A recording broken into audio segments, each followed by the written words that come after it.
I like the idea of you listening to our recordings with your head resting gently in emptiness, or before going out, or when you've come back. I don't like the scientist breaking down its molecular structure and teaching it in O-level chemistry. I don't want to have to explain it, but it worries me stupid. There's a lot of crying goes into making things. It's not like this has been a very highly requested album. I actually haven't heard much buzz about them in general in the time that I've been doing these reactions, but for some reason, in the last few weeks, I haven't been able to stop hearing about them.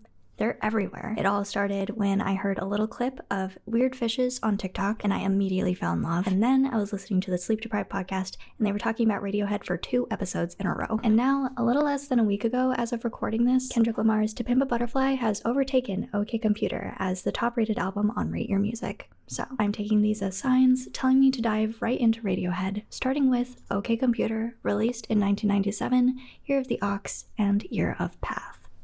How fitting.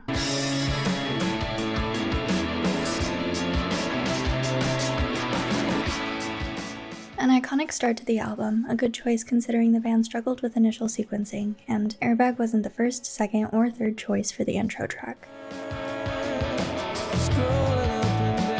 Oh.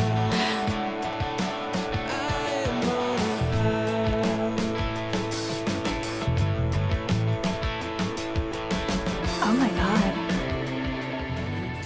I sincerely relate to Tom's fear of cars. I haven't driven myself in about 6 years because of it. The fear is inhibiting, I'm avoidant, and Tom explains, we're just riding on those things, we're not really in control of them. So much of the public's perception revolves around illusion. That's what Airbag is about, the illusion of safety.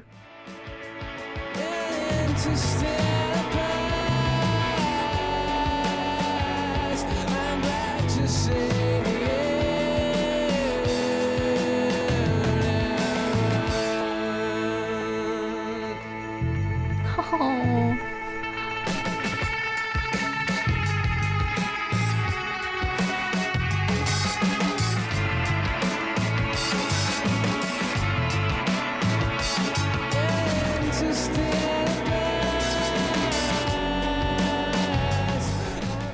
But despite the uncertainty, dread, and worries, the song is hopeful. It explores the idea of a second chance at life after a near-death experience, and that every mundane day is also a rebirth.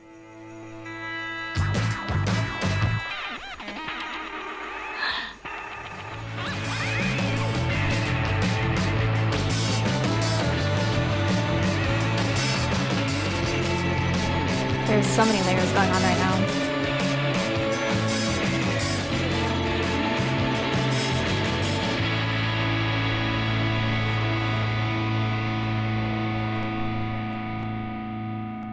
Oh my god. So there was a lot going on there. It was such an interesting sound because parts of it were like very sad, like melancholy. I mean, talking about getting into a car accident.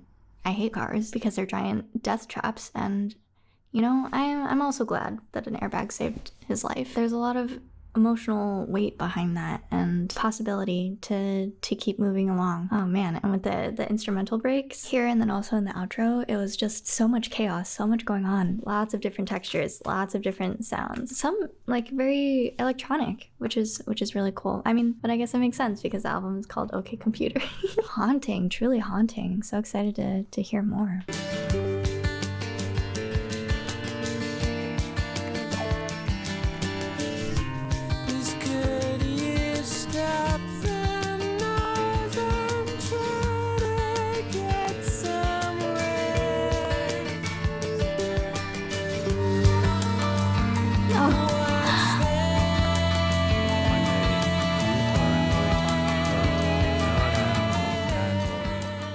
It seems like this record was pieced together from 3 different song fragments the band had laying around, and by nature of its patchwork, it switches between keys and time signatures. Its structure is unique, it's something new and creative, and I love it for that. Familiar chaos. Oh.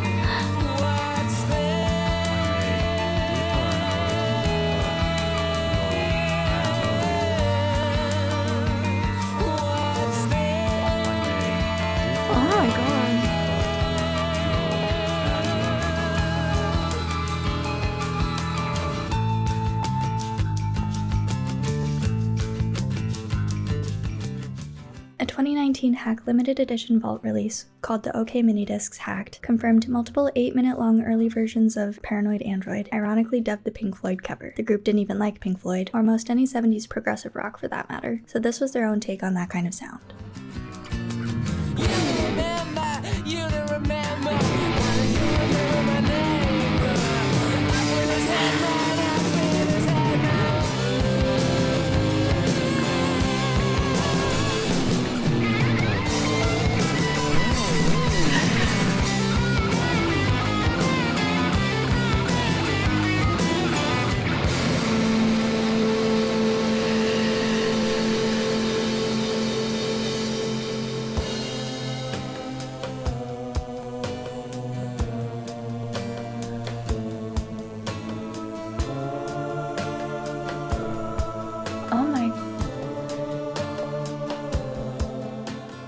Band member Colin Greenwood said, "Scare the living daylights out of them, then soothe their blow.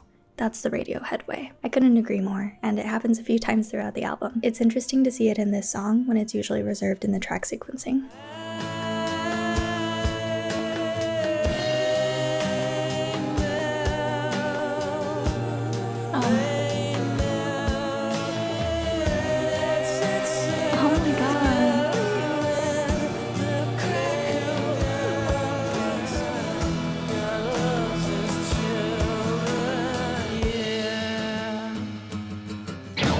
Oh my god.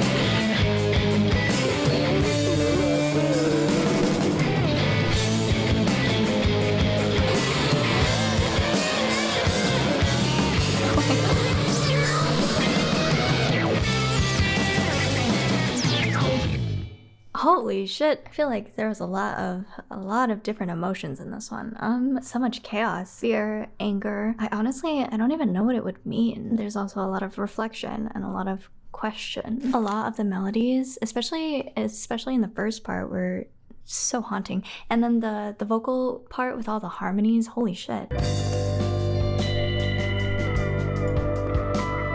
Well, taking the lyrics at face value, the song explores a long-standing fantasy where aliens abduct Tom from his mundane life. But digging deeper, I interpret the track to be about dissatisfaction with life, or an overall sense of belonging in the world. Maybe things could be better if seen from a different perspective, like through the eyes of an extraterrestrial.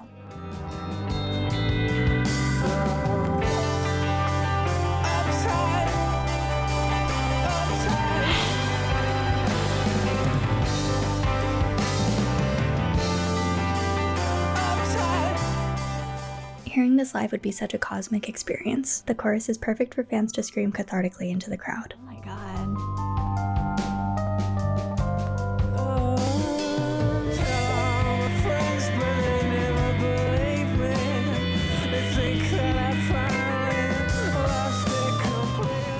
That second verse is probably my favorite lyrically across the entirety of the album. He's alienated twice, once from abduction and once from his friends.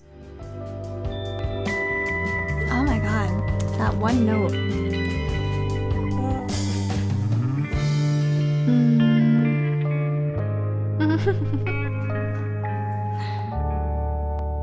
Oh, beautiful ending.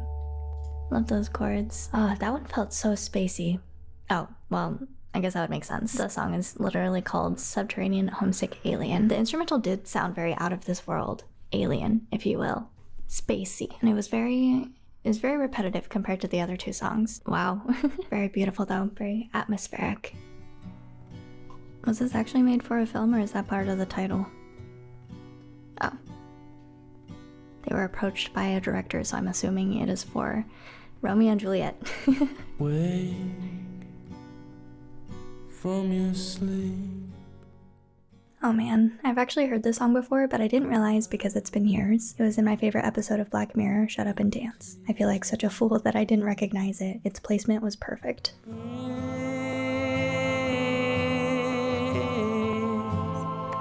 Keep breathing. Don't lose your nerve. Those vocal samples that are just like spliced together were a little jarring at first because the experimentation with electronic sounds has been pretty smoothly integrated into live, well, what I assume are like live guitars and live drums, but those voices are just cut so abruptly between each other. It's kind of like it was sampled on a keyboard or something. I found that the sampling was done in the Mellotron. I'm actually quite impressed with the different uses Radio got out of this thing throughout the entire album, with a similar limitation that we talked about with JPEG Mafia's use of the SP404 in Scaring the Hoes.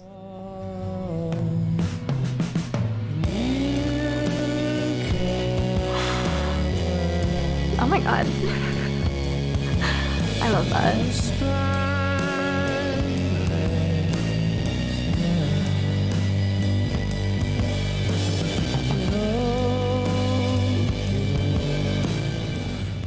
Radiohead had wrapped up work on the bends with no clear direction of where to go next. They felt like they had time to wander, produce, and practice. When asked to write the exit music for Romeo and Juliet, the band felt the opportunity was a good way to kick our asses into gear.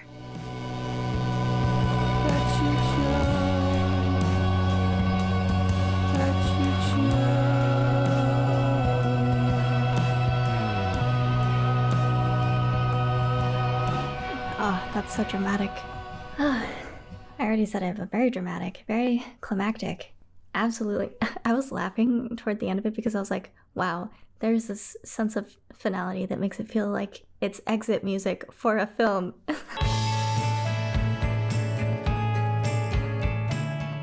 There's a lot of contrast in this track. The lyrics are depressing, but the instrumental is so beautiful. A common theme throughout the album. It builds and builds and builds, slowly but surely, crescendo. Uplifting. You know where you are now.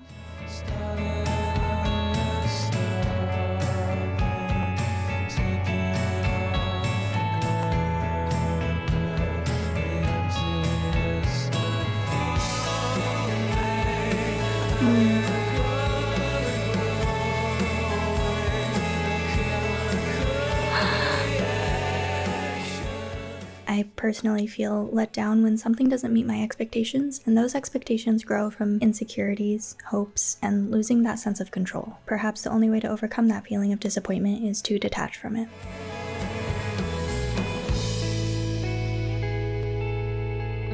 Oh, I love that pre-chorus. The lyrics are so good. It's so hard to think about what to say while you're listening to music.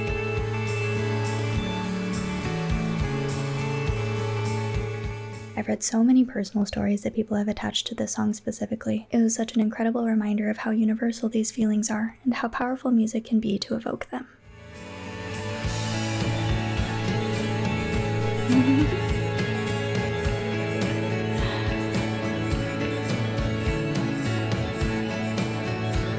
Oh my god.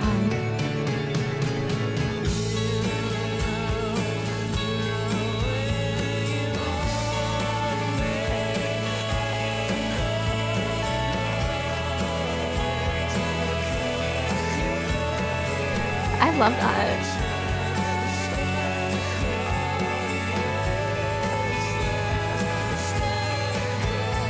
The counter melodies. And not to mention the musical theory or production techniques used for this song are incredible. Polyrhythm and 5/4 double-tracked vocals, even more impressive considering a lot of the record was recorded live when demoed on tour.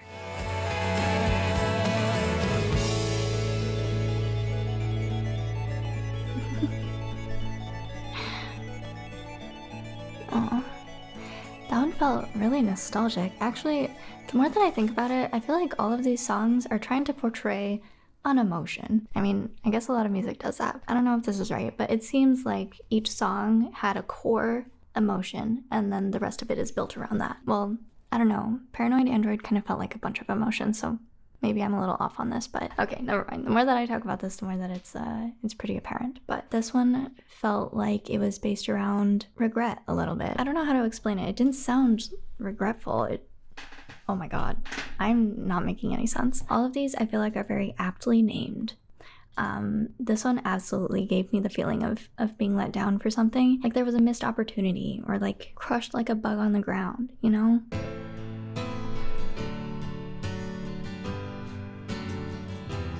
Oh. Throughout their tours, as the band spent more and more time together, they developed a kinship alongside some inside jokes. Greenwood said it was a band catchphrase for a while on tour. Whenever someone was behaving in a particular shitty way, we'd say the Karma Police will catch up with him sooner or later. This is what you get when you mess with us.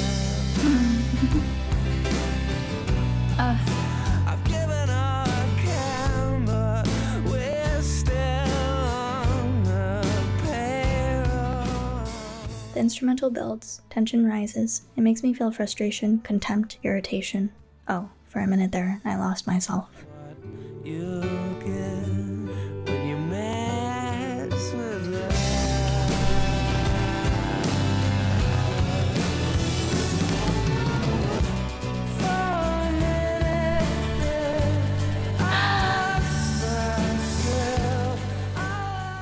I'm reminded of how I eventually overcame my own social anxieties. I used to be so concerned about how others perceived me. Maybe they would metaphorically send the Karma Police after me for a strange hairdo or any particular way I act. But I slowly realized no one cares as much as I think they do. Or if they do, they'll probably forget about it soon enough.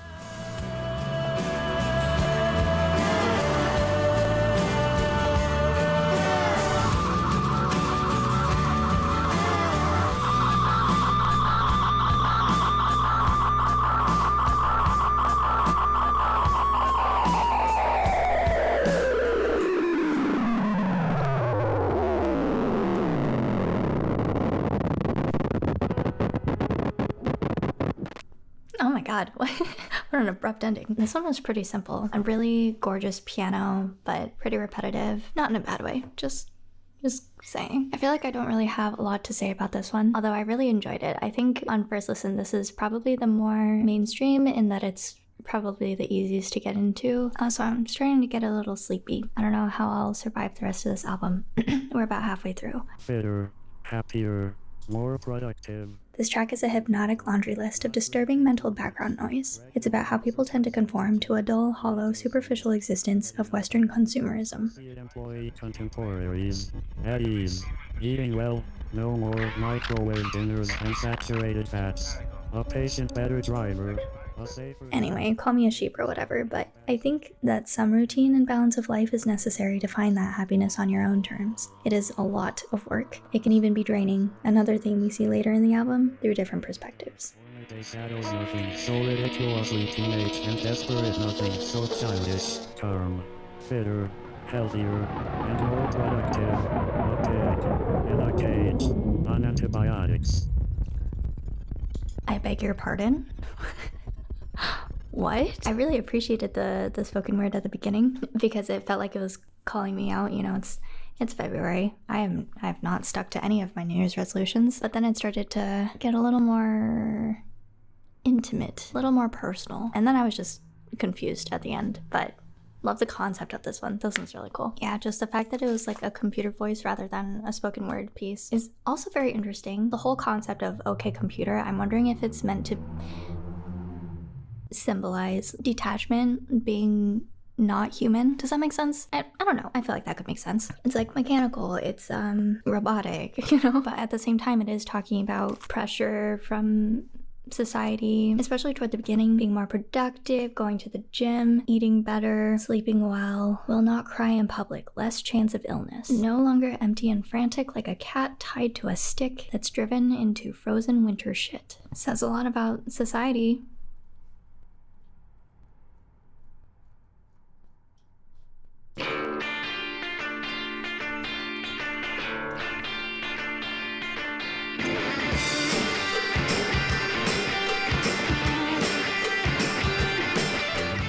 I've seen a lot of complaints about electioneering sequencing right after Fitter Happier, but I think it's perfectly jarring. It's a rock song of revolution, which is necessary for breaking the cycles and illusions of choice and democracy brought forth by the previous track. I love that.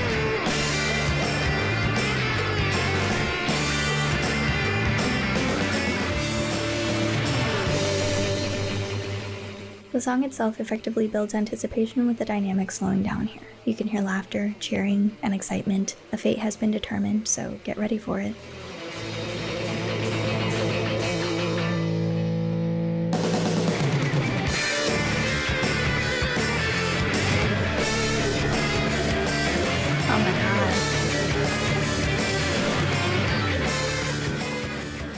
corruption, corporate influence, subversion, and manipulation of the democratic process. These are issues that were relevant, especially during the poll tax riots, a big inspiration for this track, but are still relevant today.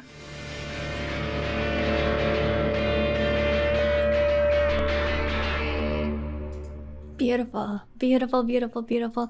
You know what it reminds me of? It reminds me a lot of the only Queens of the Stone Age song that I know, which is No One Knows. Wait, is that right? Yeah, that one came up on my Spotify suggested back in college, and I listened to it on repeat for 3 months straight. So I don't know if it's the drum pattern and then also mixed with the guitars, just that bum bum ba-dum bum. And I'm pretty sure it's in the same key as well, but I could be very wrong on that. But so good. I just so aggressive. Love it. I don't know. I was kind of worried. I was getting a little tired, but I think that woke me right back up. Oh my god, this image. What? One of the straightforwardly political songs. Oh, very interesting. It didn't fly over my head. I could catch some of that, but I didn't realize it was going to be so important.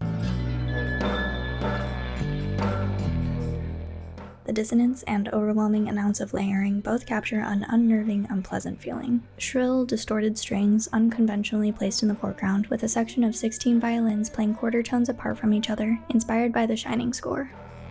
Keeps you back in the eyes. Do not cry, dear love. The effects on the vocals and then I don't even know what that is, the whistling, it's making me so anxious. I can't even focus on the song. It's just what's gonna happen next, you know? There's just so much compression on the vocals. It's I can't even hear it. It sounds like it's sandwiched in between clearer vocals too, but it's so unsettling to me. I don't know about you, but anyway, we'll continue.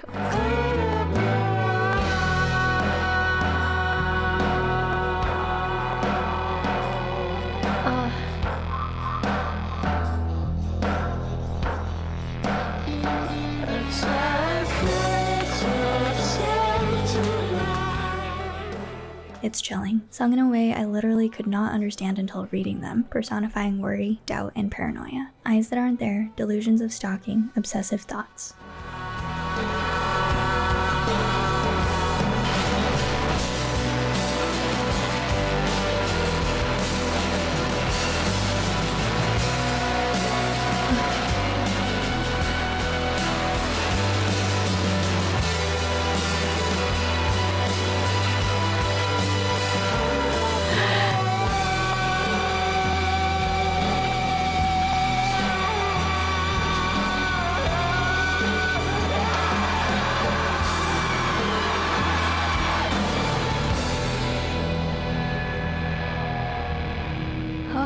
Tom's final scream gets me every time, lost in the sea of other disjointed sounds and screeches. A little cathartic as well, after the intense, disturbing journey we were just on.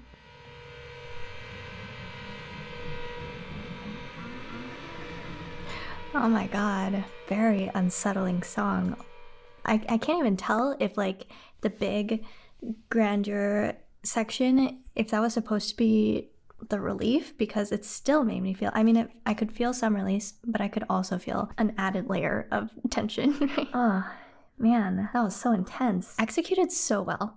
So well. That was so good. Definitely elements of paranoia too. There was a little laughing and then some voices, but 15 blows to the back of your head.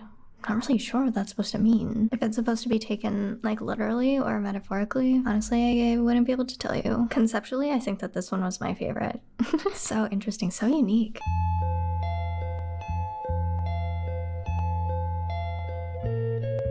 I feel like I've heard this one. I've definitely heard the main guitar motif of No Surprises, even after listening to this album and finding its source. I'm pretty sure it's used in some French advertising, those tender intro notes played behind a voice trying to convince me to buy something. A little ironic and pretty confusing for my mood association to the song, since it's really about the dissatisfaction of life, defeat, and acceptance. They don't speak for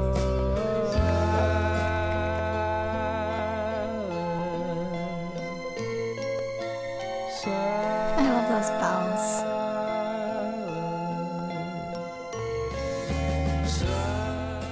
Echoing the messaging in Fitter Happier, we're currently destined to a normal yet hollow life built to drain you. A routine job, a quiet life, a pretty house with a garden, but it lacks the initial upset feeling we've heard before. At this point, after everything we've gone through, we're too tired to fight.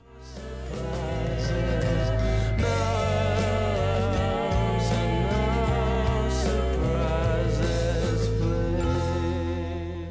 the song is beautifully bleak, especially compared to the disarray of the prior track. The instrumentation is simple, fragile, and repetitive, like a lullaby.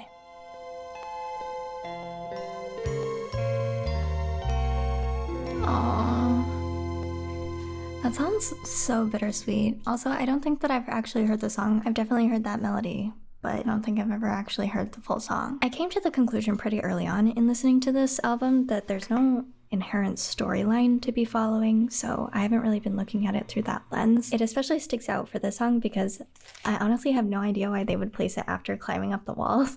They sound so drastically different. Honestly, they sound like they come from two different albums. But this one is very contemplative. I could definitely picture myself thinking about life in the backseat of a car, watching raindrops race down the window. Very introspective, very sad. A constant theme that I am hearing throughout this is like melancholy throughout the whole album. Very gentle. It's definitely written from the heart, so it is most likely just the story of Radiohead, right?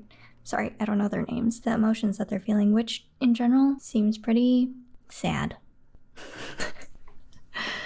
I don't know what to tell you. I'm on a roll. I'm on a roll. I feel my luck could change. The messaging of Lucky reminds me of the messaging in Airbag. Crash survivors becoming superheroes. Pull me out of the crash. Pull me out of the lake. We're standing on the edge. Holy shit. I love that.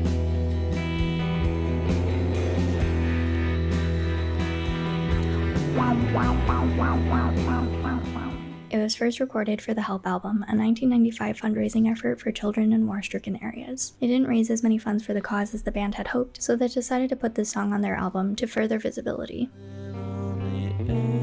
Ugh.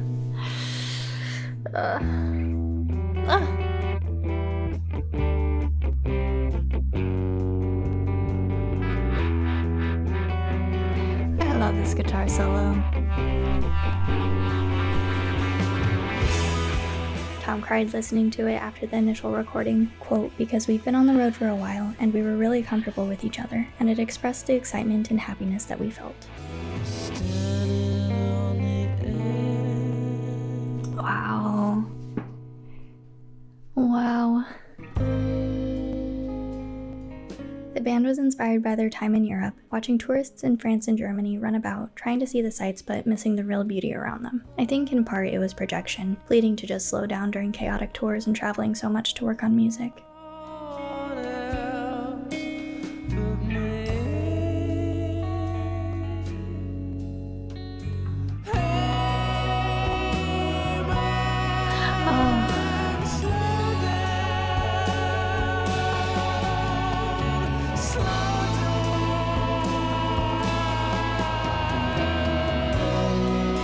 oh my god, his voice. That's so powerful.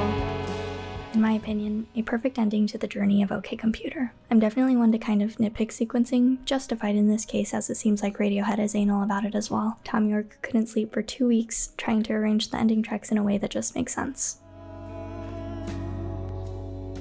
at 1,000 feet per second.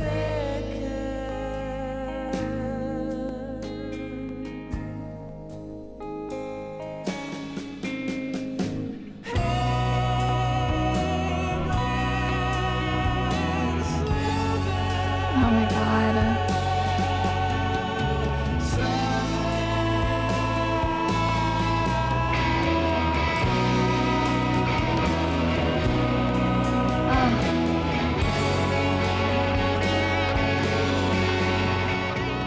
The beat is a melancholy, slow stroll. The messaging mirrors my own earlier perspective of Fitter Happier. Life is hard, draining work, especially if you're expected to maintain a balance of hope and care with worry and paranoia. But there are multiple opportunities for rebirth and motivation.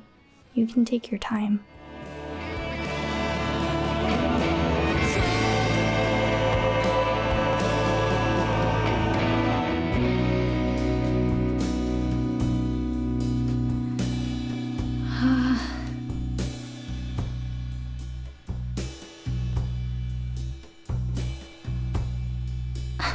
Oh my god, that was beautiful. That was so gorgeous. Okay, what's his name? York. I think I saw York. Tom's voice in this. Oh my god, so powerful, so powerful. And the whole vibe of this one is so ethereal. No, but seriously, it feels like I'm dreaming. I wanted so badly to just like lay here and just listen. Two things with that. I don't think that I can suppress the compulsion to like dance along. And also, I don't think that you'd be interested in watching that. But very, again, introspective. I would love to just contemplate life and listen to it. The atmosphere is so beautiful. And I don't know, I mean, I'm listening to this like 26 years later, right? So it sounds like it would have been something very different for the time, right? So lovely.